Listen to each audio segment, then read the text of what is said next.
Pemirsa, Polrestabes Makassar menurunkan 2.500 personil untuk memberikan rasa aman kepada masyarakat dalam beribadah selama bulan suci Ramadan.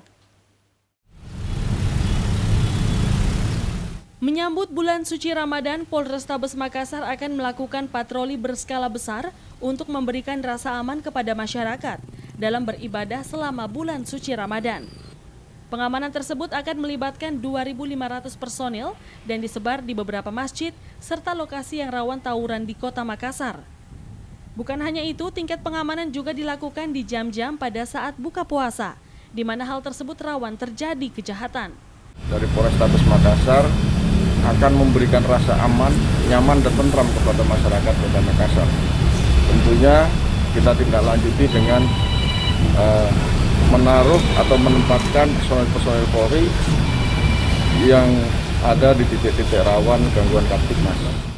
Polrestabes Makassar menginstruksikan kepada seluruh jajarannya untuk tetap mencegah adanya balapan liar yang kerap terjadi selama bulan puasa. Rusmawan Dirara, Selebes TV.